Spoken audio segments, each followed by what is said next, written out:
ഒരിക്കലും മരണമുണ്ടാകരുത് എന്ന വരം ചോദിച്ചു മേടിച്ച ഒരു കഥാപാത്രമുണ്ട് പുരാണങ്ങളിൽ, സിബിൽ ഓഫ് ക്യൂമ. പക്ഷേ പുള്ളിക്കാരി ഒരു കാര്യം മറന്നുപോയി. മരണം വേണ്ടെന്ന് ആവശ്യപ്പെട്ടപ്പോൾ നിത്യയൗവനം മേടിക്കാൻ മറന്നുപോയി. ഒരുപാട് വർഷങ്ങളോളം ജീവിച്ച് ജരാനര ബാധിച്ച സിബിൽ ഓഫ് ക്യൂമയുടെ അവസ്ഥ പരിതാപകരമായിരുന്നു, നമുക്കെല്ലാവർക്കും അറിയുന്നതാണ്. എന്താണ് ബയോ ഹാക്കിംഗ്? സിബിൽ ഓഫ് ക്യൂമയെ പോലെ ജരാനര ബാധിച്ച് മരിക്കാതിരിക്കാനുള്ള എന്തെങ്കിലും ടെക്നോളജിയാണോ? ബയോ ഹാക്കിങ് ഈ കൂടുതൽ കാലം ജീവിക്കുക എന്നുള്ള ഉദ്ദേശത്തോടു കൂടിയാണല്ലോ എല്ലാവരും ജീവിക്കുന്നത്. ഇപ്പം ചില ആൾക്കാരൊക്കെ പറയും എനിക്ക് അങ്ങനെ വലിയ ആഗ്രഹങ്ങളൊന്നുമില്ല, കുറച്ചു കാലമായാലും ജീവിച്ചാൽ മതി എന്നൊക്കെ പറയുമ്പോഴും അവരുടെ ഉള്ളിൽ വീണ്ടും ജീവിക്കണം, കൂടുതൽ കാലം ജീവിക്കണം എന്നുള്ള ആഗ്രഹം ഉണ്ടാവും. ബയോ ഹാക്കിംഗ് എന്നുള്ള കോൺസെപ്റ്റ് വന്നത് തന്നെ ഒരു പക്ഷേ കഥയിൽ നിന്ന് ആസ്പദമാക്കി ആയില്ലെങ്കിൽ പോലും ഒരു മനുഷ്യൻ കൂടുതൽ കാലം ജീവിക്കുന്നുണ്ട്. ഇപ്പോൾ ചില ആൾക്കാർ പറയും ഇപ്പോൾ ആൾക്കാരൊക്കെ പെട്ടെന്ന് മരിച്ചു പോകുന്നു, അത് തെറ്റാണ്. കാരണം 1980-കളിൽ നമ്മളുടെ ആവറേജ് ലൈഫ് എക്സ്പെക്റ്റൻസി അല്ലെങ്കിൽ ആയുസ്, ഒരു മനുഷ്യൻ മരിക്കുന്ന അതാണ് ആയുസ് എന്ന് പറയുക, 48 ഇന്ത്യയിൽ. അതിപ്പോൾ 69. അത് വരും വർഷങ്ങളിലേക്ക് 75 മുകളിലേക്ക് കയറും. എന്ന് പറഞ്ഞാൽ 70 എന്ന് പറയുമ്പോൾ തന്നെ അർത്ഥം എന്താണെന്ന് വെച്ചാൽ 3 പേരിൽ ഒരാൾ 100 വയസ്സ് കിടക്കുമെന്നാണല്ലോ ആവറേജ്. അപ്പോൾ അതുകൊണ്ട് തന്നെ ആൾക്കാർ കൂടുതലും ജീവിക്കുന്നുള്ള സംശയമില്ല. ഇന്ത്യയേക്കാൾ കൂടുതൽ ഇപ്പോൾ സൗത്ത് ഈസ്റ്റ് ഏഷ്യൻ കൺട്രീസിലേക്ക് ഇപ്പോൾ അവിടെ കൂടുതൽ ആൾക്കാർ ജീവിക്കുന്നുണ്ട്. ചോദ്യം അതല്ല, ഈ ജീവിക്കുന്ന രീതി എങ്ങനെ എന്നുള്ളതാണ്. പണ്ടൊക്കെ ഒരു 48 വയസ്സിലോ 50 വയസ്സിലോ ഒരാൾക്ക് ഒരു ഹൃദയാഘാതം ഉണ്ടായി എന്ന് പറഞ്ഞാൽ പിന്നെ ഒരു പക്ഷേ പെട്ടെന്ന് മരിച്ചിട്ടുണ്ടാവും. ഇപ്പോൾ അതല്ല, അയാൾക്കൊരു ഹാർട്ട് അറ്റാക്ക് ഉണ്ടായി കഴിഞ്ഞാൽ അയാൾക്ക് ആൻജിയോപ്ലാസ്റ്റി ചെയ്ത് വീണ്ടും അയാളുടെ ജീവിതമോ മരണമോ എന്തെങ്കിലും ആവട്ടെ അതിനെ എക്സ്റ്റെൻഡ് ചെയ്യുകയാണ്. കൂടുതൽ കേസുകളിൽ മരണമാണ് എക്സ്റ്റെൻഡ് ചെയ്യുന്നത്. കാരണം ഒരാൾ ഡയബറ്റിക് ആയി കഴിഞ്ഞാലോ അല്ലെങ്കിൽ ഒരു BP ഒക്കെ ഉണ്ടായി കഴിഞ്ഞാൽ അവരുടെ ക്വാളിറ്റി ഓഫ് ലൈഫ് എന്തായാലും കുറയുന്നുണ്ടെന്നുള്ള സംശയമില്ല, മരുന്ന് കഴിച്ചുകൊണ്ട് കാര്യം. ഒരു 40 വയസ്സിൽ ഡയബറ്റിക് ആവുന്ന ഒരാളുടെ ബാക്കിയുള്ള ലൈഫ് അയാൾ ഇൻസുലിൻ എടുത്തിട്ടായാലും മരുന്ന് കഴിച്ചിട്ടായാലും ലൈഫ് എക്സ്പെക്ടൻസി അല്ല ബാധിക്കുന്ന, അയാളുടെ ലൈഫിനെ തന്നെ ബാധിക്കുന്നല്ലേ. അതാണ് ഞാൻ പറഞ്ഞത്. അവര് ശരിക്കും പണ്ടായിരുന്നെങ്കിൽ അയാൾ മരിച്ചു പോകുമായിരുന്നു. എൻ്റെ അച്ഛൻ ഹാർട്ട് അറ്റാക്ക് ഉണ്ടാകുന്ന സമയത്ത് ആൻജിയോപ്ലാസ്റ്റി ഇല്ല. അപ്പോൾ പക്ഷേ ഇന്നത് ആൻജിയോപ്ലാസ്റ്റി അത് കഴിഞ്ഞാൽ മറ്റെന്തെങ്കിലും ഒക്കെ ചെയ്ത് അവരുടെ ഡെത്തിനെ എക്സ്റ്റെൻഡ് ചെയ്യും. അപ്പം ശരിക്കും മരണത്തെയാണ് എക്സ്റ്റെൻഡ് ചെയ്യുന്നത്. ബയോ ഹാക്കിംഗ് എന്നുള്ള കോൺസെപ്റ്റ് വരാനുള്ള കാരണം എന്താണെന്ന് വെച്ചാൽ എങ്ങനെ സ്വയം നമ്മളുടെ ബയോളജിയെ ഹാക്ക് ചെയ്ത് ഈ ഒരു അവസ്ഥ ഉണ്ടാവാതിരിക്കുക എന്ന് പറഞ്ഞാൽ നമുക്ക് ആരോഗ്യത്തോടു കൂടി തന്നെ കൂടുതൽ കാലം എങ്ങനെ ജീവിക്കാം. ഇപ്പോൾ ഒരു 50-55 വയസ്സിൽ ഏതെങ്കിലും തരത്തിലുള്ള ലൈഫ് സ്റ്റൈൽ ഡിസീസ് പിടിപെട്ട ശേഷം ബാക്കിയുള്ള മരണത്തെ ഒരു 40 വർഷം എക്സ്റ്റെൻഡ് ചെയ്യുന്നതിന് പകരം ഒരു 90-95 വയസ്സ് വരെ വളരെ ആരോഗ്യത്തോടു കൂടി പ്രൊഡക്റ്റീവായിട്ട് കോൺട്രിബ്യൂട്ട് ചെയ്ത് ജീവിക്കുകയും പിന്നുള്ള ഒരു വർഷം കൊണ്ട് മരിച്ചു പോവുകയും ചെയ്യുന്ന അവസ്ഥ അത് എത്തണമെന്നുണ്ടെങ്കിൽ അതിന് നമുക്ക് ചില സയൻസും ടെക്നോളജിയും ഒക്കെ ഉപയോഗിക്കേണ്ടി വരും. അങ്ങനെയാണ് ഈ ബയോ ഹാക്കിംഗ് എന്നുള്ള കോൺസെപ്റ്റ് വന്നത്. എനിക്ക് തോന്നുന്നത് അങ്ങയുടെ പുസ്തകത്തെ അവലംബിച്ച് സംസാരിച്ചാൽ ഈ ബയോളജിക്കലായിട്ട് നമുക്ക് ഹാക്ക് ചെയ്യുന്നത് ഒരുപക്ഷെ കേട്ടുകൊണ്ടിരിക്കുന്ന പ്രേക്ഷകർക്ക് ഒരു സംശയം ഉണ്ടാകും, ബയോളജിക്കലി എങ്ങനെയാണ് ഹാക്ക് ചെയ്യാൻ പറ്റുക എന്നുള്ളത്. ഞാൻ എൻ്റെ ഒരു പേഴ്സണൽ അനുഭവം, ഞാൻ ഈ ഒരു വർഷത്തിനിടയിൽ വായിച്ച 1-2 വർഷത്തിനിടയിൽ വായിച്ച അതിഗംഭീരമായിട്ടുള്ളൊരു പുസ്തകമാണ് അങ്ങയുടെ പുസ്തകം making of the super human. ഞാനത് 3-4 തവണ വായിച്ചിട്ടുണ്ടെന്ന് എനിക്ക് തോന്നുന്നത്. പലപ്പോഴും അതായിരുന്നു എൻ്റെ ബയോളജിക്കലായിട്ടുള്ള ഹാക്കിംഗ് എന്ന് പറയുന്നത്. എന്നെ തന്നെ അറിയുക, എൻ്റെ ശരീരത്തെക്കുറിച്ച് എനിക്കൊരു നോളജ് ഉണ്ടാവുക, അവബോധം എന്ന് പറയുന്നു, ഇൻസൈറ്റ്. ആ ഇൻസൈറ്റ് ഉണ്ടായത് ഇപ്പോൾ ഈ പറഞ്ഞ പോലെ കഴിഞ്ഞ നൂറ്റാണ്ടിലോ അല്ലെങ്കിൽ മുമ്പോ 60 വയസ്സ് വരെയോ അല്ലെങ്കിൽ 80 വയസ്സ് വരെയോ ഒന്നും ജീവിക്കില്ല. 60 വയസ്സ് വരെയൊക്കെയാണ് ആയുർദൈർഘ്യം. അതിന്നിപ്പോൾ 80, അത് എപ്പോഴും പറയാറുള്ളത് പോലെ, നമ്മളെപ്പോഴും സംസാരിക്കാറുള്ളത് പോലെ 80 വയസ്സും 85-ഉം 90-ഉം ഒക്കെ ആയിട്ട് 100ാമത്തെ വയസ്സിൽ ഒരു കോഫിയൊക്കെ കുടിച്ച് 5 കിലോമീറ്റർ നടന്നിട്ട് കോഫിയൊക്കെ കുടിച്ചിരിക്കുന്ന ഒരു കാഴ്ച. എനിക്ക് പേഴ്സണലി ഞാൻ ഈ പുസ്തകം വായിച്ചതിന് മുമ്പുണ്ടായിരുന്നൊരു അവസ്ഥ എന്താണെന്ന് വെച്ചിട്ടുണ്ടെങ്കിൽ ഒരു 60 വയസ്സിനും 70 വയസ്സിനൊക്കെ ഇടയിൽ ജീവിച്ചിരിക്കുന്ന ഒരു അവസ്ഥയിലൂടെ കടന്നു പോവുക, അങ്ങനെയൊക്കെ അല്ലേ, അതിനപ്പുറത്തേക്കൊന്നും കാണാൻ കഴിയുന്നില്ല എന്ന് പറഞ്ഞ തോട്ടൊക്കെ ഉണ്ടായിരുന്നു. 70 ആകുമ്പോൾ കഴിഞ്ഞു, ഏതാണ്ട് തീർന്നു എന്നൊക്കെ ഉള്ള ഒരു സാധനത്തിലാണ്, അങ്ങനെ ഒരു പ്ലാനിലാണ് മുന്നോട്ട് പോയിക്കൊണ്ടിരുന്നത്. പക്ഷേ ഈ പുസ്തകത്തിന്റെ വായന അനുഭവം എനിക്ക് തന്നതും പിന്നീട് അവിടെ നിന്നുള്ള എൻ്റെ ഒരു സഞ്ചാരവും ഇപ്പം ഞാൻ റൺ ചെയ്യുന്നത്, എനിക്ക് 100ാമത്തെ വയസ്സിൽ കൃത്യമായി അങ്ങ് പറയുന്ന പോലെ 100ാമത്തെ വയസ്സിലെത്തുന്നു. ഒരു 80-85 വയസ്സ് വരെയുള്ള കറക്റ്റ് പ്ലാനിങ്ങോടെ ഞാൻ പോകുന്നത്. 85 വയസ്സ് വരെയുള്ള ആക്റ്റീവായിട്ടുള്ള പ്ലാനിങ് എൻ്റെ അടുത്തുണ്ട് ഇപ്പോൾ. അതിനൊരു കാരണമായത് സൂപ്പർ ഹ്യൂമനാണ്. അപ്പം ഈ എങ്ങനെയാണ് നമുക്ക് ഹാക്ക് ചെയ്യേണ്ടത് എന്ന് ഒരു വായനാനുഭവത്തിലൂടെ ഞാനിപ്പോൾ പറഞ്ഞത്. അതിന് ഒരു കുറച്ചുകൂടെ ലളിതമായിട്ട് ഇങ്ങനെ പറയാൻ പറ്റും. ഇതിലിപ്പോ സൂപ്പർ ഹ്യൂമൻ എന്ന് പറഞ്ഞ കോൺസെപ്റ്റ് പറയുന്നുണ്ടല്ലോ, അപ്പൊ നമ്മൾ നമ്മുടെ ജനറ്റിക്സിനെ മനസ്സിലാക്കണം എന്നുള്ള രീതിയിലാണോ ഈ സൂപ്പർ ഹ്യൂമൻ എന്നുള്ള കോൺസെപ്റ്റ്? ആക്ച്വലി നമ്മൾ ഈ സൂപ്പർ ഹ്യൂമൻ എന്ന് കേൾക്കുമ്പോൾ നമ്മുടെ മനസ്സിൽ വരുന്നത് എന്തോ മനുഷ്യന് അപ്പുറത്തേക്കുള്ള അതിമാനുഷ്യം എന്നാണ്. സൂപ്പർ ഹ്യൂമൻ എന്ന് പറയുമ്പോൾ അങ്ങനെയാണല്ലോ. ബേസിക്കലി നമ്മളൊക്കെ ഒരു സൂപ്പർ ഹ്യൂമൻ ആണ്, നമ്മുടെ ഒക്കെ ഉള്ളൊരു സൂപ്പർ ഹ്യൂമൻ ഉണ്ട്. പക്ഷേ നമ്മൾ പലപ്പോഴും പല കാരണങ്ങൾ കൊണ്ടും അതിനെ നമ്മൾ സബ്സൈഡ് ചെയ്ത് വെച്ചിരിക്കുകയാണ്.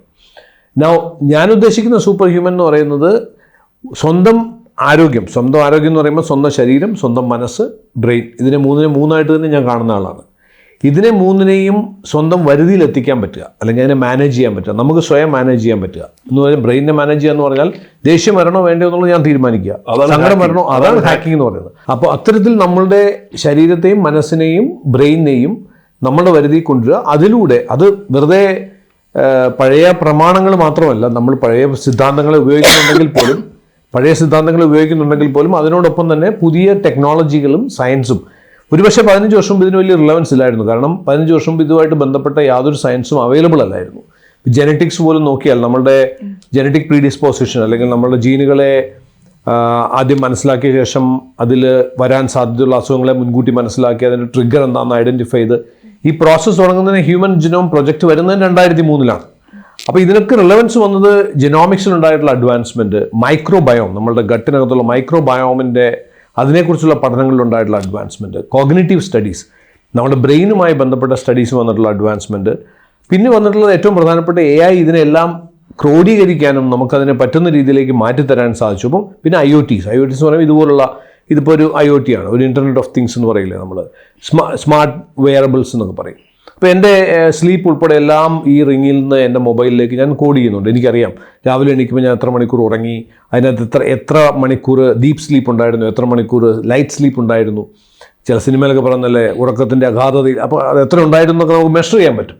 അപ്പോൾ ഈ മെഷർ ചെയ്യാൻ പറ്റുന്നു എന്നുള്ളതാണ് ഈ ബയോ ഹാക്കിങ്ങിലേക്ക് ആൾക്കാരെ എത്തിച്ചത്. കാരണം ക്വാണ്ടിഫൈ ചെയ്യാൻ പറ്റുന്നു. ഇപ്പോൾ എന്തിനേയും ക്വാണ്ടിഫൈ ചെയ്യാം, ഇമോഷൻസിനെ ക്വാണ്ടിഫൈ ചെയ്യാം, സ്ലീപ്പിനെ ക്വാണ്ടിഫൈ ചെയ്യാം, ഡൈജഷനെ ക്വാണ്ടിഫൈ ചെയ്യാം, നമ്മുടെ എന്തിനേയും ഇന്ന് ക്വാണ്ടിഫൈ ചെയ്യാം. ഒരാളോട് എനിക്ക് തോന്നുന്നു വരുന്നൊരു 3-4 വർഷം കഴിഞ്ഞിട്ട് ചോദിക്കുമ്പോൾ എങ്ങനെയുണ്ട് റോബിൻജി, സുഖമല്ലേ എന്ന് ചോദിക്കേണ്ട, റോബിൻജി അപ്പം തിരിച്ച് മറുപടി പറയാൻ പോകുന്നത് ഇപ്പോൾ ഒരു 62 എന്ന് പറയും. ഈ 62 എന്ന് പറഞ്ഞാൽ പ്രായമല്ല, 62 എന്ന് പറയുന്നത് അദ്ദേഹത്തിൻ്റെ അന്നത്തെ സ്കോറായിരിക്കും. അപ്പോൾ ഞാനൊരു 50 വയസ്സെത്തുമ്പോൾ തന്നെ എന്നെ കൊണ്ടൊന്നിനും കൊള്ളില്ല, ഇനി പ്രത്യേകിച്ച് എനിക്കൊന്നും ലോകത്തിന് കോൺട്രിബ്യൂട്ട് ചെയ്യാനെല്ലാം തീരുമാനം എടുത്തിട്ടുണ്ടെങ്കിൽ അന്ന് വാർദ്ധക്യം തുടങ്ങിയെന്ന് വിചാരിച്ചോളുക. അതല്ല, ഞാൻ 90ാമത്തെ വയസ്സിലും ഇനിയും പലതും ചെയ്യാൻ കിടക്കുന്നു, ലോകം കീഴടക്കാൻ കിടക്കുന്നു തീരുമാനിച്ചിട്ടുണ്ടെങ്കിൽ വാർദ്ധക്യമൊന്നും ഉണ്ടാവത്തില്ല. അതുകൊണ്ട് ഇത് ബേസിക്കലി നമ്മുടെ പ്രായമെന്ന് പറയുന്നത് നമ്മൾ കാണുന്നത് കലണ്ടർ നോക്കിയിട്ടാണല്ലോ. നമ്മുടെ ശരീരത്തിനോ നമ്മുടെ കോശങ്ങൾക്കോ ഈ കലണ്ടറൊന്നും അറിയത്തില്ല. അവരുടെ ഏജിങ് എന്ന് പറയുന്നതിൻ്റെ സയൻസ് കംപ്ലീറ്റ്ലി ഡിഫറെൻ്റ് ആണ്. അതിനെയാണ് നമ്മൾ ബയോളജിക്കൽ ഏജിങ് എന്നൊക്കെ പറയുക. അപ്പം നമ്മളുടെ ക്രോണോളജിക്കൽ ഏജ്, അതായത് നമ്മളുടെ കലണ്ടറിൽ കാണുന്ന ഏജ് ചിലപ്പോൾ 60 ആണെങ്കിൽ ഒരുപക്ഷെ ആ വ്യക്തിയുടെ ബയോളജിക്കൽ ഏജ്, ശരീരത്തിൻ്റെ പ്രായം അല്ലെങ്കിൽ അയാളുടെ കോശങ്ങളുടെ പ്രായം എന്ന് പറഞ്ഞാൽ ഇപ്പോൾ 55 ആയിരിക്കും. തിരിച്ചു പോകാം. ഭൂരിഭാഗം ആൾക്കാരിൽ 40 വയസ്സെത്തുമ്പോഴേ അവർ 60 വയസ്സെത്തി കഴിഞ്ഞിട്ടുണ്ടാവും അവരുടെ ബയോളജിക്കൽ ഏജ്. ഇന്നിപ്പോൾ സയൻറ്റിഫിക്കലി അതൊക്കെ മെഷർ ചെയ്യാനൊക്കെ സാധിക്കും. ബ്ലഡിൽ നിന്നുള്ള ചില മാർക്കേഴ്സിനെ ബേസ് ചെയ്തൊക്കെ പറയാൻ സാധിക്കും ഏകദേശം ബയോളജിക്കൽ ഏജൊക്കെ. പക്ഷേ ബേസിക് ആയിട്ടുള്ള ഇൻറ്റൻഷൻ എന്ന് പറഞ്ഞാൽ ബയോ ഹാക്കിംഗ് എന്ന് പറയുന്ന കോൺസെപ്റ്റ് ഉണ്ടായത് തന്നെ സിലിക്കോൺ വാലിയിൽ നിന്നാണ്. അതായത് ഈ ഒരു 2014-15 അവിടെ ഉണ്ടായിട്ടുള്ള ആൾക്കാരിൽ ഈ സെഡൻറ്ററി ലൈഫ് സ്റ്റൈൽ കാരണം അവർക്ക് ഉണ്ടായിട്ടുള്ള പല ലൈഫ് സ്റ്റൈൽ ഡിസീസുകളും ക്യൂർ ചെയ്യാൻ പറ്റുന്നില്ല. പ്രധാനമായിട്ടും മോഡേൺ മെഡിസിൻ ഇത്ര അഡ്വാൻസ് ചെയ്തെങ്കിലും ഇന്നും ലൈഫ് സ്റ്റൈൽ പരമായിട്ടുള്ള പ്രശ്നങ്ങൾ, ലൈഫ് സ്റ്റൈൽ ഡിസീസുകൾക്ക് ഇന്ന് സൊല്യൂഷൻ ഉണ്ടാക്കാൻ സാധിച്ചിട്ടില്ല. അവിടെയാണ് ഈ ചെറുപ്പക്കാരായിട്ടുള്ള IT പ്രൊഫഷണൽസ് തന്നെ എങ്ങനെ നമുക്ക് സ്വയം നമ്മുടെ ആരോഗ്യത്തെ ഹാക്ക് ചെയ്യാം എന്നുള്ള രീതിയിൽ ഇത്തരത്തിലുള്ള AIയും IoTയും ജെനറ്റിക്സും ഒക്കെ ബേസ് ചെയ്തുകൊണ്ടുള്ള പഠനങ്ങളും അത് ഹാർവാർഡും അതേപോലെ MIT പോലുള്ള വലിയ യൂണിവേഴ്സിറ്റികളൊക്കെ ഏറ്റെടുക്കുകയോ ചെയ്താണ് ഇതൊരു മൂവ്മെൻ്റ് ആയത്. പക്ഷെ ഇതിൻ്റെ ഫൗണ്ടേഷൻ നമ്മൾ നോക്കുകയാണെങ്കിൽ ഈസ്റ്റേൺ വെൽനസ് വിസ്ഡം തന്നെയാണ്. അല്ലെങ്കിൽ ഞാനതിനെക്കുറിച്ച് കൂടുതൽ പഠിക്കുന്ന സമയത്ത് ഞാൻ എൻ്റെ ഒരു സെൽഫിഷ് മോട്ടീവ് തന്നെ പഠിച്ച ആളാണ്. കാരണം 2017-18 ആയപ്പോഴാണ് എനിക്ക് ഈ ലോഞ്ചിവിറ്റിയെക്കുറിച്ചൊക്കെ കൂടുതൽ അറിയാൻ താല്പര്യമുണ്ടായത്. കാരണം ഞാൻ എൻ്റെ 50കളിലേക്ക് അടുക്കുന്നു. അപ്പോൾ എൻ്റെ 50-ന് ശേഷമുള്ള കാലം എങ്ങനെ കൂടുതൽ ആരോഗ്യത്തോടുകൂടി കൂടുതൽ ചെറുപ്പത്തോടുകൂടി ജീവിക്കാം എന്നൊക്കെ ഉള്ളൊരു ഒരു സെർച്ചിൻ്റെ ഭാഗമായിട്ടാണ് ഞാനിത് കണ്ടെത്തിയത്. അപ്പോൾ ഇതിനകത്ത് നോക്കിയപ്പോൾ ഇതിൻ്റെ ഡീപ്പർ ലെവലിൽ വെസ്റ്റേൺ കൺട്രീസിലാണ് ഇതിനെക്കുറിച്ച് കൂടുതൽ പറയുന്നത്. ഏഷ്യയിൽ ഒരു പക്ഷേ ഞാനായിരിക്കും ആദ്യം പറഞ്ഞു തുടങ്ങിയത് തന്നെ. ഈ വെസ്റ്റേൺ വേൾഡിലേക്ക് നോക്കിയാൽ ഇതിൻ്റെ ഡീപ്പർ ലെവലിൽ പോയി കഴിഞ്ഞാൽ അവർ സംസാരിക്കുന്ന പലതും ബ്രാൻഡ് ചെയ്തിരിക്കുന്നത് വെസ്റ്റേൺ മോഡിലാണെങ്കിലും അതിൻ്റെ കോൺസെപ്റ്റ്സ് എല്ലാം ഈസ്റ്റേൺ ആണ്. ഇപ്പോൾ ഗ്രൗണ്ടിങ്, എർത്തിങ്, എന്താ നഗ്നപാതരായിട്ട് മണ്ണിൽ കൂടെ നടക്കുന്നതാണ്. നമ്മുടെ ഗ്രാൻഡ് ഫാദേഴ്സ്, മുത്തച്ഛന്മാരൊക്കെ നടന്നിരുന്നത് അങ്ങനെ തന്നെയാണ്. അല്ലെങ്കിൽ ബ്രെത്ത് വർക്ക്, നമ്മുടെ പ്രണായാമ എന്നൊക്കെ പറയുന്നത് തന്നെയാണ് ഈ ബ്രെത്ത് വർക്ക് എന്ന് പറയുന്നത്. അതേപോലെ ഇഷ്ടം പോലെ നമ്മൾ നോക്കുന്ന പല ടെക്നിക്സും നോക്കുകയാണെങ്കിൽ പലതിനും ഈസ്റ്റേൺ ഒറിജിൻ ഉണ്ട്. അപ്പോൾ ഈ ബയോ ഹാക്കിംഗ് എന്ന് പറയുമ്പോൾ നമ്മളത് റിവേഴ്സിങ് ദ ഏജ്, അല്ലെങ്കിൽ നമ്മൾ സ്ട്രെസ് ഫ്രീ ആയിട്ടിരിക്കുക, ഫുഡ് നന്നായിട്ട് നല്ല ഫുഡ് കഴിക്കുക, ഇതൊക്കെയാണ്. അപ്പോൾ ഇതിൽ പലതും തന്നെയാണ് നമ്മുടെ പാരമ്പര്യമായ ആയുർവേദയിലും പറഞ്ഞിട്ടുള്ളത്. പക്ഷേ സാറിൻ്റെ ബുക്കിൽ ഇങ്ങനെ എഴുതിയിട്ടുണ്ട്, പല സയൻറ്റിഫിക് എവിഡൻസുകളുടെ കുറവ് കൊണ്ടിട്ടാണ് ആയുർവേദത്തിനെ നമ്മൾ അക്സെപ്റ്റ് ചെയ്യാനായിട്ട് മടിക്കുന്നെന്നുള്ളത്. അത് ശരി തന്നെയല്ലേ? ഇപ്പോൾ ഈ കർക്കിടക മാസത്തിൽ ആയുർവേദം നമ്മളെ പഠിപ്പിക്കുന്ന കുറേ കാര്യങ്ങളുണ്ട്. ഇതൊക്കെ ഈ ബയോ ഹാക്കിങ്ങിൻ്റെ ഒരു സ്റ്റെപ്പായിട്ട് കരുതിക്കൂടെ? ഒന്നാമത്തെ കാര്യം, നല്ല ഭക്ഷണം കഴിച്ച് സ്ട്രെസ് ഇല്ലാതെ ജീവിക്കുക എന്ന് പറയുന്നത് ഇന്ന് പ്രാക്ടിക്കലല്ല. നമുക്ക് തത്വചിന്തയൊക്കെ പറഞ്ഞുകൊണ്ടിരിക്കാമെന്നല്ലാതെ സ്ട്രെസ് ഇല്ലാതെ എങ്ങനെ ജീവിക്കുന്നത്? സ്ട്രെസ് ഇല്ലാതെ ജീവിക്കുകയാണെന്നുള്ള ഒരു പണിയും ചെയ്യരുത്, വല്ല ഹിമാലയത്തിലും പോയിരിക്കണം. ഇന്ന് ഇത്രയും വേഗതയിൽ ലോകം സഞ്ചരിക്കുന്ന സമയത്ത് അങ്ങനെ ഒരു ഓപ്ഷൻ പോലും ഇല്ല. ഒരു അംബീഷ്യസ് ആയിട്ടുള്ള ഒരാളാണെങ്കിൽ ഒരു ഓപ്ഷൻ ഇല്ല. ആകെ കൂടി നിങ്ങൾക്ക് ചെയ്യാവുന്ന ഒരു കാര്യം സ്ട്രെസ് റെസിലിയൻസ്, അതായത് സ്ട്രെസ്സിനെ ചെറുത്തു നിൽക്കാനുള്ള ശക്തി കൂട്ടുക. ഇതാണ് നമുക്ക് ചെയ്യാൻ പറ്റുന്നത്. മേ ബി 20 വർഷം മുമ്പ് എനിക്ക് എടുക്കാവുന്നതിനേക്കാൾ 10 മടങ്ങ് കൂടുതൽ സ്ട്രെസ്സ് ഇന്ന് എനിക്ക് എടുക്കാൻ സാധിക്കണം. ഞാൻ ചെയ്യുന്നുണ്ട്. കാരണം ഞാനൊരു 20 വർഷം മുമ്പ് ചെയ്തതിനേക്കാളും 100 മടങ്ങ് കൂടുതൽ കാര്യങ്ങൾ ഞാൻ ഇന്ന് ചെയ്യുന്നുണ്ട്. അപ്പോൾ അത് സാധിക്കുന്നത് എന്തുകൊണ്ടാണെന്ന് വെച്ചാൽ ഇത്തരത്തിൽ നമ്മുടെ ശരീരത്തെയും നമ്മുടെ ബ്രെയിനിനെയും നമ്മുടെ മൈൻഡിനെയും സയൻറ്റിഫിക് ആയിട്ടുള്ള പ്രോസസ്സുകൾ ഉപയോഗിച്ച് ഒപ്റ്റിമൈസ് ചെയ്യുന്നതുകൊണ്ടാണ്. ഇനി ആയുർവേദത്തിലേക്ക് വന്നാൽ, ആയുർവേദത്തിൻ്റെ മിക്ക കോൺസെപ്റ്റുകളും ബയോ ഹാക്കിംഗ് കോൺസെപ്റ്റായിട്ട് തന്നെ പിന്നീട് പുറത്തു വന്നിട്ടുള്ളവയാണ്. ഞാൻ നേരത്തെ പറഞ്ഞല്ലോ, വെസ്റ്റേൺ വേൾഡിന് ഇതിനൊക്കെ ബ്രാൻഡ് ചെയ്യാൻ അറിയാം നന്നായിട്ട്. നമ്മുടെ ആൾക്കാർക്ക് പറ്റുന്നത്, പ്രത്യേകിച്ച് ആചാര്യന്മാരൊക്കെ ആയിട്ടുള്ള വളരെ അറിവുള്ള ആൾക്കാർ, ഇതൊന്നും പറഞ്ഞു തരേണ്ട ആവശ്യമൊന്നുമില്ല എന്നുള്ളൊരു ധാരണ അവർക്കുണ്ട്. പിന്നെ ഇതൊന്നും എല്ലാവർക്കും പറഞ്ഞു കൊടുക്കേണ്ടതല്ല എന്ന് പറയുന്ന കുറേ കൂട്ടം ആൾക്കാരും ഉണ്ട്. പക്ഷേ ഇന്നത്തെ കാലം അതല്ല. ഇന്നെല്ലാം ഓപ്പൺ ആണ്. പുസ്തകം തുറന്നു വെച്ചേ പറ്റൂ, വേറെ ഓപ്ഷൻ ഒന്നും. ക്ലിനിക്കുകളും അതുപോലെ ഒരുപാടായില്ലേ ഇപ്പോൾ? എല്ലാം ഇഷ്ടം പോലെ ആയി. മാത്രമല്ല, ലോഞ്ചവിറ്റിയെ കുറിച്ചാണല്ലോ നമ്മൾ സംസാരിച്ചു തുടങ്ങിയത്. ഈ ലോഞ്ചവിറ്റിയെ കുറിച്ച് ആദ്യം സംസാരിച്ച ശാസ്ത്രം ഏത്? ആയുർവേദം തന്നെയല്ലേ? കാരണം ആയുഷ് എന്ന് പറഞ്ഞാൽ തന്നെ ആരോഗ്യം, നമ്മുടെ ആയുഷുമായിട്ട് ബന്ധപ്പെട്ട് കിടക്കുന്നതാണ്. 2, ഇതിനകത്തുള്ള പല ചികിത്സാ വിധികളും നോക്കുകയാണെങ്കിൽ, രസായന ചികിത്സ, കായകൽപ്പം, കുടിപ്രവേശം, ഇങ്ങനെയുള്ള എന്ത് നോക്കിയാലും ഇതെല്ലാം നോക്കുകയാണെങ്കിൽ ഏറ്റവും പവർഫുൾ ലോഞ്ചവിറ്റി സയൻസാണിത്. പക്ഷെ അൺഫോർച്ചുനേറ്റ്ലി ഇതിനെ സയൻസ് ബിഹൈൻഡ് ആയുർവേദക്കാരിലും ഞാൻ പറയുകയാണെങ്കിൽ Ayurveda is not marketed well എന്ന് പറയുന്നു. സയൻസൊക്കെ പിന്നെ ഉണ്ടാക്കാവുന്നതാണ്. സയൻസ് ഇല്ലെന്നും പറയാൻ പറ്റുന്നില്ല. ആയുർവേദ സയൻസ് ഇല്ലയെന്ന് നമുക്ക് പറയാനൊന്നും പറ്റില്ല. അത് വേണമെങ്കിൽ ഒരു തർക്കത്തിന് വേണ്ടി നമുക്ക് സംസാരിക്കാമെന്ന് മാത്രമേ ഉള്ളൂ. പക്ഷേ ഇതിനെ എങ്ങനെ ബ്രാൻഡ് ചെയ്യുന്നു, എങ്ങനെ മാർക്കറ്റ് ചെയ്യുന്നു എന്നുള്ളത് വളരെ ക്രിട്ടിക്കലായിട്ടൊരു ആസ്പെക്റ്റാണ്. ഇതിൽ മൈറ്റോകോൺട്രിയെ പറ്റി പറയണ്ടല്ലോ ഒരു ചാപ്റ്ററിൽ. അപ്പോൾ power house of the cell, നമ്മളുടെ കോശത്തെ അറിഞ്ഞാൽ നമുക്ക് ലോങ്ങവിറ്റിയും ഇതൊക്കെ തന്നെ പിടിക്കാവുന്നതേ ഉള്ളൂ എന്നുള്ള രീതിയിൽ. അപ്പോൾ ഈ മൈറ്റോകോൺട്രിയ എന്താണ് ചെയ്യുന്നത് നമ്മുടെ ശരീരത്തിൽ? സത്യം പറഞ്ഞാൽ മൈറ്റോകോൺട്രിയ പുറത്തുനിന്ന് വന്ന ആൾക്കാരാണ്. ആക്ച്വലി അതിൻ്റെ പണ്ട് സയൻസ് പറയുന്നത് മില്യൺസ് ഓഫ് വർഷങ്ങൾക്ക് മുമ്പ് ഓക്സിജൻ എന്ന് പറയുക, അല്ലെങ്കിൽ നമ്മുടെ നമ്മുടെ പ്രപഞ്ചത്തിൽ ഏറ്റവും പോയിസണസ് ആയിട്ടുള്ളൊരു വാതകമുണ്ടായിരുന്നു. അതിൻ്റെ പേര് ഓക്സിജൻ എന്നാണ്. അപ്പോൾ ഈ ഭയങ്കര ഇൻട്രസ്റ്റിംഗ് ആയിട്ടുള്ള ഒരു ഏരിയ ആണ്. അപ്പം ഈ ഓക്സിജൻ ഒരുപക്ഷെ കേൾക്കുന്നവർ ചലഞ്ച് ചെയ്യുന്ന വരും. പക്ഷെ അവർ തന്നെ സ്റ്റഡി ചെയ്താൽ മതി. ഇപ്പം ഒക്കെ ഉണ്ടല്ലോ, സ്റ്റഡി ചെയ്താൽ അവർക്ക് മനസ്സിലാവും. ഈ ഓക്സിജൻ കൺസ്യൂം ചെയ്യാൻ പറ്റുന്ന ഒരു ഓർഗനൈൽ, അല്ലെങ്കിൽ ഓക്സിജനെ ബേൺ ചെയ്യാൻ പറ്റുന്ന ഒരു ഓർഗനൈൽ എന്ന് പറയുന്നതാണ് കറക്റ്റ്. ആ ഓർഗനൈൽ ലോകത്തുണ്ടായതാണ് ഒരു ബാക്ടീരിയ ഫോർമാറ്റിലുണ്ടായ ഒരു ഓർഗനൈലാണ് പിന്നീട് മൈറ്റോകോൺട്രിയ നമ്മൾ പറയുന്നത്. ഇത് കോശങ്ങൾക്കുള്ളിൽ പ്രവേശിച്ചതാണ്. അപ്പോൾ ഇവർ പുറത്തു വന്ന ആൾക്കാരാണ്. പിന്നെ കോശങ്ങൾക്കുള്ളിൽ പ്രവേശിച്ചു. പിന്നെ കോശങ്ങൾക്കുള്ളിൽ, അതുകൊണ്ടാണല്ലോ മൈറ്റോകോൺട്രിയക്ക് സെപ്പറേറ്റ് DNA ഉണ്ട്. നമ്മുടെ DNA അല്ല മൈറ്റോകോൺട്രിയ DNA. അപ്പോൾ mitochondria as such they are an organelle. അവർ നമ്മളുടെ ശരീരത്തിലെ നമ്മുടെ കോശങ്ങളെ അവരുടെ വാസസ്ഥലമാക്കി മാറ്റിയിരിക്കുന്നു മാത്രമേ ഉള്ളൂ. ഇൻട്രസ്റ്റിംഗ്ലി, ശരിക്കും ഇതിനെക്കുറിച്ച് കൂടുതൽ ഡീപ്പർ ലെവലിൽ ചിന്തിക്കുകയാണെന്നുണ്ടെങ്കിൽ നമ്മൾ ജീവിച്ചിരിക്കേണ്ട അവരുടെ ആവശ്യമാണ്. കാരണം നിങ്ങളുടെ ശരീരത്തിൽ 60 മുതൽ 70 ട്രില്യൺ കോശങ്ങളുണ്ടെങ്കിൽ ഓരോ കോശങ്ങൾക്കുള്ളിലും ഏകദേശം 1000 മുതൽ 2000 മൈറ്റോകോൺട്രിയ ഉണ്ട്. So you are more of mitochondria than your cells, അല്ലേ? ഈ മൈറ്റോകോൺട്രിയ നിങ്ങളുടെ അല്ലതാനും. ഞാൻ കുറച്ചു നേരം പറഞ്ഞു കഴിഞ്ഞാൽ കൺഫ്യൂസ്ഡ് ആവും, അല്ലെ? പുറത്തുനിന്ന് വന്ന ആൾക്കാരാണ്. അവർക്ക് ജീവിച്ചിരിക്കേണ്ട ആവശ്യമാണ്. They will make you live last വരെ. ഏത് അവസാനം വരെ, അവസരം എന്തൊക്കെ സംഭവിച്ചാലും നിങ്ങളെ അവസാനം വരെ ജീവിപ്പിക്കുക എന്നുള്ളത് നിങ്ങളുടെ മൈറ്റോകോൺട്രിയയുടെ ആവശ്യമാണ്. അതുകൊണ്ടാണ് പവർ ഹൗസ് എന്ന് പറയുന്നത്. പവർ ഹൗസ് ആണ്. പവർ ഹൗസ് എന്ന് പറയാൻ കാര്യം എനർജി പ്രൊഡ്യൂസ് ചെയ്യുന്നത്. കാരണം നമ്മൾ കൺസ്യൂം ചെയ്യുന്ന ഗ്ലൂക്കോസും ഓക്സിജനും ബേൺ ചെയ്തിട്ട് അതിൽ നിന്ന് ATP മോളിക്യൂൾസ്, എനർജി മോളിക്യൂൾസിനെ ക്രിയേറ്റ് ചെയ്യുന്ന മൈറ്റോകോൺട്രിയാണ്. അപ്പോൾ മൈറ്റോകോൺട്രിയയുടെ ഫങ്ഷൻസ് വീക്കായി എന്ന് പറഞ്ഞാൽ നമ്മുടെ എനർജി വീക്കായി. ഓൾമോസ്റ്റ് എല്ലാ ലൈഫ് സ്റ്റൈൽ ഡിസീസിന്റെയും റൂട്ട് കോസിലേക്ക് പോയാൽ ഫെയിലിയർ ആയാൽ തീർന്നു. മൈറ്റോകോൺട്രിയ പ്രവർത്തനം നിർത്തിയാൽ മതി, പരിപാടി കഴിഞ്ഞു. സി ബേസിക്കലി ഏജിങ്ങിനകത്ത് പണ്ടൊരിക്കലുണ്ടായിരുന്ന ശാസ്ത്രം പറയുന്നത് ഒരാൾ പ്രായമാകുന്നത് ഓക്സിഡേഷനാണ് പ്രധാനപ്പെട്ട കാര്യം എന്നാണ് പറഞ്ഞിരുന്നത്. ഓക്സിഡേറ്റീവ് സ്ട്രെസ് എന്നൊക്കെ പറയും. നമ്മൾ ആപ്പിൾ കട്ട് ചെയ്തിട്ട് പുറത്ത് വെച്ചാൽ അത് ബ്രൗൺ കളർ ആവുന്നു, തുരുമ്പൊഴി, അത് ഓക്സിഡേഷൻ ആകുമല്ലോ. നമ്മൾ ശ്വസിക്കുന്ന വായു അല്ലെങ്കിൽ ഓക്സിജൻ നമ്മളെ ഓക്സിഡൈസ് ചെയ്യുമല്ലോ. പക്ഷെ ഇന്ന് ലേറ്റസ്റ്റ് ആയിട്ടുള്ള സയൻസ് പറയുന്നത് ഏജിങ്ങിന് ഒരു ഡിസീസാണെന്നാണ്. അപ്പൊ ആന്റി ഓക്സിഡൻസ് എടുത്തിട്ട് കാര്യമില്ല. അല്ലല്ല, ഒരു ഭാഗം മാത്രമാണ്. അതായത് ഒരു ആന്റി ഓക്സിഡൻസ് ഒരു ഭാഗം മാത്രമാണ്. മൈറ്റോകോൺഡ്രിയൽ ഡിസ്ഫങ്ഷനാണ് പ്രധാനപ്പെട്ട ഫംഗ്ഷൻ. പ്രധാനപ്പെട്ട ഒരു കാരണമായിട്ട് വരുന്നത്. മൈറ്റോകോൺഡ്രിയയുടെ ഫംഗ്ഷൻസ് വീക്ക് ആയി കഴിഞ്ഞാൽ ഒരാളെ സംബന്ധിച്ച് ഏജിങ് വളരെ വേഗതയിലാവും. കാരണം അവരുടെ എനർജി ലെവൽസ് ഡ്രൂപ്പ് ചെയ്യും, ഫറ്റീഗ് ഉണ്ടാവും, ബ്രെയിൻ ഫോഗ് ഉണ്ടാവും. പക്ഷേ ഏറ്റവും ഈ ബയോഹാക്കിനെ കുറിച്ച് പറഞ്ഞുകൊണ്ട് ഏറ്റവും ഇൻട്രസ്റ്റിംഗ് ആയിട്ടുള്ള പാർട്ട്, ഏറ്റവും എളുപ്പത്തിൽ റീചാർജ് ചെയ്യാവുന്ന നിങ്ങളുടെ ശരീരത്തിലെ ഭാഗം എന്ന് പറയുന്നത് മൈറ്റോകോൺഡ്രിയ. ഈ സെല്ലുകൾ ഒബ്വിയസ്ലി അവർ തന്നെത്താനെ കേടാവും, തന്നെത്താനെ റിപ്പയർ ചെയ്യും. ഇതൊക്കെ ഇവർ ചെയ്തുകൊണ്ടിരിക്കുന്നില്ലേ? അതിൽ മൈറ്റോകോൺഡ്രിയയുടെ റോൾ എന്താ?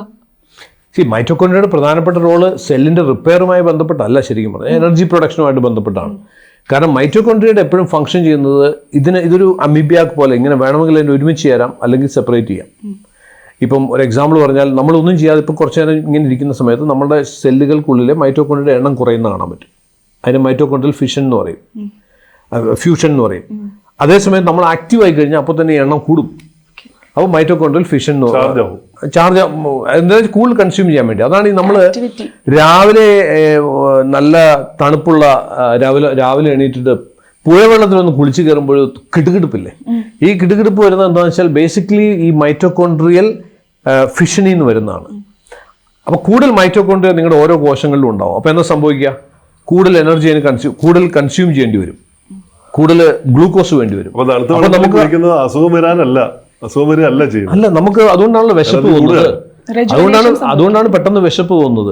ഇപ്പം നമ്മളുടെ ബയോഹാക്ക് സെന്ററിൽ ഞങ്ങളിത് പ്രോപ്പറായിട്ട് ചെയ്യുന്നത് ഇൻഫ്രാറെഡ് സോണയും അതേപോലെ കോൾ പ്ലഞ്ച് ഉപയോഗിച്ചിട്ടാണ്. ഒരാൾ ഒരു 75 ഡിഗ്രി സെൻറ്റിഗ്രേഡിൽ ഒരു 40 മിനിറ്റ് സ്പെൻഡ് ചെയ്യുന്നു എന്ന് പറയുമ്പോഴത്തേക്ക് അയാളുടെ ശരീരത്തിൽ 75 ഡിഗ്രി സെൻറ്റിഗ്രേഡ് നമുക്ക് ഊഹിക്കാമല്ലോ. അത്രയും നല്ല ടെമ്പറേച്ചർ, ഇൻഫ്രാറെഡ് സോണ ആയതുകൊണ്ട് നമുക്ക് ആ ടെമ്പറേച്ചർ ഇത്ര ഫീൽ ചെയ്യുന്നുണ്ടാവില്ല. സോ ആഫ്റ്റർ ദാറ്റ് അതിനുശേഷം ആൾ നേരെ ഒരു 2 ഡിഗ്രി സെൻറ്റിഗ്രേഡുള്ള വെള്ളത്തിലേക്ക് ഇറങ്ങുകയാണ്. ശരിക്കും നമ്മുടെ ശരീരത്തിലേക്ക് സൂചി വെച്ച് കുത്തിക്കയറ്റുന്ന പോലത്തെ ഒരു ഫീലിംഗ് ആയിരിക്കും നമുക്കുണ്ടാകും. ഒരു 2 മിനിറ്റ് കൂടുതൽ അനുഭവിച്ചിട്ടുള്ളൂ. 2 മിനിറ്റ് കൂടുതലൊന്നും ഒരാൾക്ക് അതിനകത്ത് ഇരിക്കാൻ പറ്റില്ല. സോ ഇതൊരു പവർഫുൾ മൈറ്റോകോൺഡ്രിയൽ ഫിഷനാണ്. ഈ 2 പരിപാടി കഴിഞ്ഞ് പുറത്തോട്ടൊരാൾ ഇറങ്ങി വന്നാൽ നമ്മൾ യന്ത്രനൊക്കെ കാണുന്ന പോലെ അവരുടെ എനർജി ലെവല് നമുക്ക് കാണാൻ പറ്റും. കാരണം അവരുടെ ശരീരത്തിനകത്തുണ്ടായിരുന്ന മൈറ്റോകോൺഡ്രിയയുടെ എണ്ണം മേ ബി 5-10 ടൈംസ് കൂടിയിട്ടുണ്ടാവും. ഒന്ന്, അവരുടെ വിശപ്പ് കൂടും, ഗ്ലൂക്കോസ് മുഴുവൻ ബേൺ ചെയ്ത് പോവും, അവരുടെ എനർജി ലെവൽസ് കൂടും. സോ ജനറലി മൈറ്റോകോൺഡ്രിയ ഒരു സ്വിച്ച് പോലെ. നമുക്ക് വേണമെങ്കിൽ നമ്മുടെ ശരീരത്തിൽ ഏറ്റവും വേഗതയിൽ നമ്മുടെ സെല്ലുലാർ ലെവൽ മാറ്റങ്ങൾ വരുത്താവുന്ന ഒന്ന് മൈറ്റോകോൺഡ്രിയാണ്. നമ്മളൊന്ന് ഇവിടെ ഇരിക്കുന്നിടത്ത് എണീറ്റിട്ട് 4 തവണ ചാടിക്കഴിഞ്ഞാൽ നമ്മൾ മൈറ്റോകോൺഡ്രിയ എണ്ണം കൂടും. പിന്നെ 46 ക്രോമസോം, 23 അച്ഛനിൽ നിന്നും 23 അമ്മയിൽ നിന്നും. അപ്പോൾ ഇതിൽ പറഞ്ഞ അനുസരിച്ചിട്ട് അച്ഛനിൽ നിന്ന് വരുന്നതാണ് ഡിസീസ് റിലേറ്റഡ് കാര്യങ്ങളൊക്കെയാണ്. അപ്പോൾ നമ്മൾ ഈ ബയോ ഹാക്കിംഗ് ഏത് ഏജിലാണ് തുടങ്ങേണ്ടത്? എന്തായാലും നമ്മൾക്ക് ഒരു സൈഗോട്ട് ഉണ്ടായി കഴിയുമ്പോൾ 23, 43 ക്രോമസോം ആയി. പിന്നെ അച്ഛനിൽ നിന്ന് വരികയാണ് അസുഖങ്ങൾ എന്ന് പറയുമ്പോൾ നമുക്കിത് എങ്ങനെ പ്രിവെന്റ് ചെയ്യാനോ? അങ്ങനെ അച്ഛനിൽ നിന്നാണ് അസുഖങ്ങൾ വരുന്നതെന്ന് നമുക്ക് പറയാൻ പറ്റില്ല, അങ്ങനെ സ്പെസിഫിക് ആയിട്ടൊന്നും പറയാൻ പറ്റില്ല. ബേസിക്കലി നമ്മൾക്കറിയാം നമ്മളുടെ ഒരു സൈഗോട്ടിനകത്തുള്ള 23 പെയർസ് ഓഫ് ക്രോമസോംസ്. ഈ ക്രോമസോംസ് എന്ന് പറഞ്ഞാൽ എന്താ? അത് എന്നത് DNA ഉണ്ട്. DNA എന്ന് പറയുന്നത് ജീൻസാണ്. ജീനുകൾ എന്ന് പറയുന്നത് ബേസിക്കലി ഇൻഫർമേഷനാണ്. അപ്പോൾ അത് നമ്മുടെ അച്ഛൻ്റെയും അമ്മയുടെയും മാത്രം ഇൻഫർമേഷൻ അല്ല എന്നതുള്ളത്, ബേസിക്കലി തലമുറകളുടെ ഇൻഫർമേഷൻ ഉണ്ട്. ശരിക്കും പറയപ്പെടുന്നത് ആയിരക്കണക്കിന് തലമുറകളുടെ ഇൻഫർമേഷൻ എടുത്ത് സ്റ്റോർ ചെയ്തിട്ടുണ്ടെന്ന് പറയുക. അപ്പോൾ ഈ ഇൻഫർമേഷൻ എന്ന് പറയുമ്പോഴത്തേക്ക് അതിനകത്ത് നമ്മളുടെ മൂക്കിൻ്റെ ഷേപ്പ് എന്തായിരിക്കണം, നമ്മുടെ മുടി എങ്ങനത്തെ സ്ട്രക്ചറിലായിരിക്കണം, നമ്മുടെ സ്കിന്നിൻ്റെ ടോൺ, ഈ ഇൻഫർമേഷൻ മുഴുവൻ ഉണ്ട്. ഇതോടൊപ്പം നമ്മളുടെ പ്രീവിയസ് ആയിട്ടുള്ള ആൻസിസ്റ്റേഴ്സിന് ഉണ്ടായിട്ടുള്ള പല ഡിസീസുകൾ, ആ ഡിസീസുകൾ അവരുടെ ജനറ്റിക് ആയിട്ടുള്ള ചേഞ്ചസ് ഉണ്ടാക്കിയിട്ടുണ്ടെങ്കിൽ ആ ചേഞ്ചസ് നമുക്ക് കിട്ടിയിട്ടുണ്ടാവും. അത് ഈ ബയോ ഹാക്കിങ്ങിലൂടെ അത് മാറ്റാൻ പറ്റുമോ? മാറ്റുകയല്ല, നമുക്ക് ആദ്യം അറിയുക എന്നുള്ളതാണ് ഏറ്റവും പ്രധാനപ്പെട്ട കാര്യം. ഇപ്പം എൻ്റെ അച്ഛൻ കൊറോണറി ആർട്ടറി ഡിസീസ് ആയിരുന്നു. അച്ഛനും ഹാർട്ട് അറ്റാക്ക് ആയിരുന്നു. അച്ഛൻ അങ്ങനെയാണ് പോയത്. അപ്പോൾ എനിക്ക് അറിയണം, എൻ്റെ അച്ഛനും അത് തന്നെയായിരുന്നു. അപ്പോൾ എനിക്ക് അറിയാൻ താല്പര്യമുള്ള വിഷയം, എനിക്ക് ആ ജീൻ ഉണ്ടാവും എന്നുള്ളത് എനിക്കറിയാം. നമ്മൾ പഠിച്ചിട്ടുള്ള ബേസിക് സയൻസ് കൊണ്ട് തന്നെ അറിയാം.